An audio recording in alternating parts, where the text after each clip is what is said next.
A really typical drag force problem from the AP exam.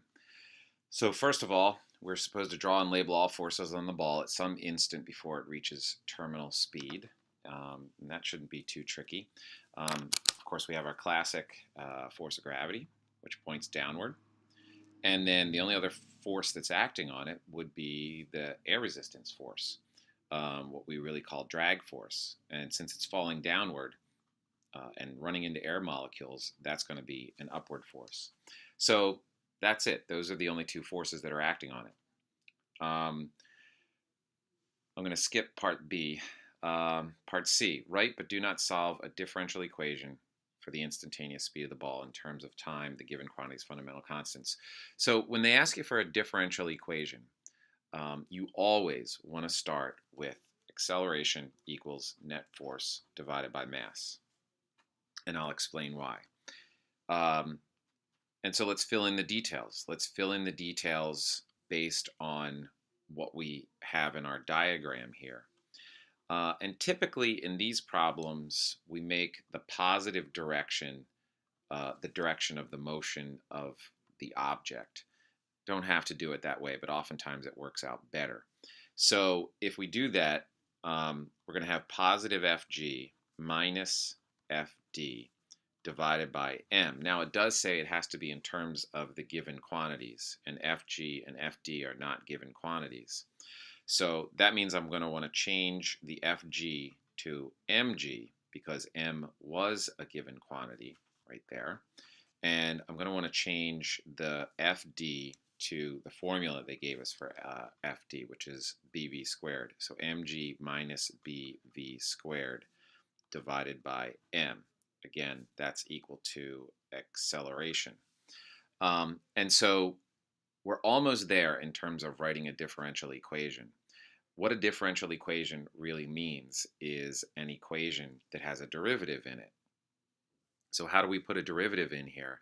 Well, we simply write acceleration as dv dt. That's what acceleration is. Acceleration is dv dt. And again, it equals mg minus bv squared over m.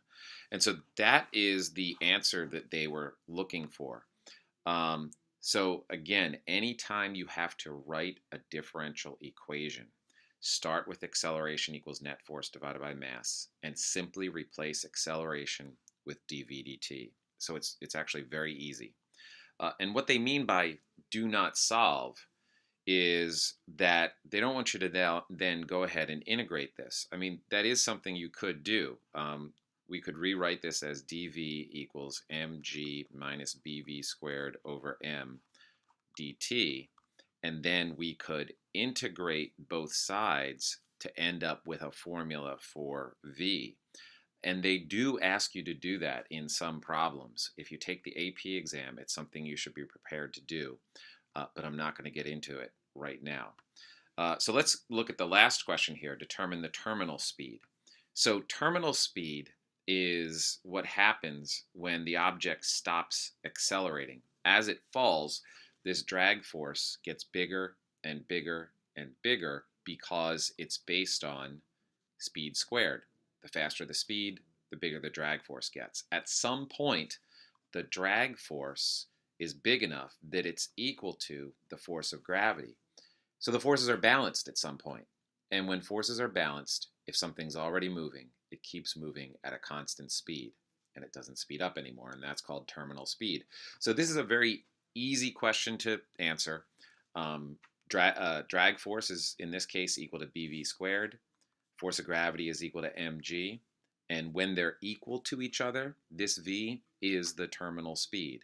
So the answer would be v is equal to the square root of mg over b. That would be the answer to that question.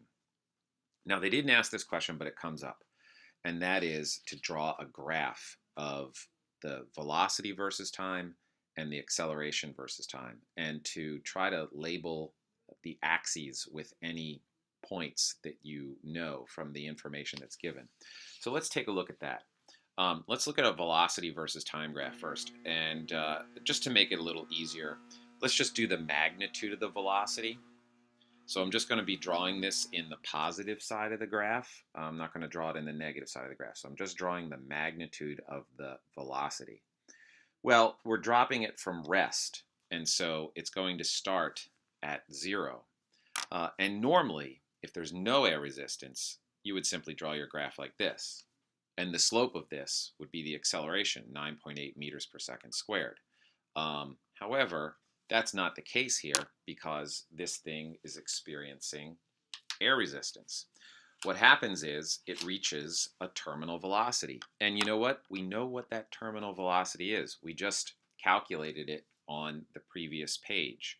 So at some point, this thing stops speeding up and it reaches a speed, and you'd want to label your axis here with square root of mg over b. That's what we determined on the previous page, that the terminal velocity is the square root of mg over b.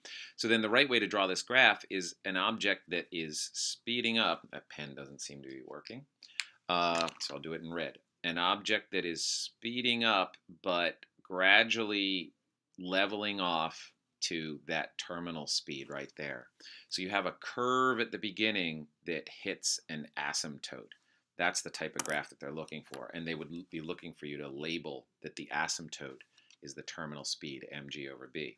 How about an acceleration versus time graph? And again, just to make it easy, let me do this as a magnitude. So I'm going to put it in the positive section and not worry about negative. So how does the acceleration start out? Well, the acceleration starts out, since you're starting at rest, the drag force, which is equal to bv squared, since you're starting at rest, the velocity is 0. The drag force initially is equal to 0. So initially, the only force acting on the object is gravity. And so, of course, that gives an object an acceleration of 9.8. Using a magnitude, I'm just going to have positive 9.8. So you're going to start at 9.8. However, at some point, it stops accelerating. So your final acceleration value is going to be down here at 0. And so we're going to have a gradual decay of acceleration until we get to 0 acceleration. And that's what that graph should look like. I don't want to get into it too deeply right now, but basically the equation that this graph is following is an equation that has 1 minus e to the negative some kind of a constant times t in it. So this shape is typical of a function that has 1 minus e to the negative some constant t in it.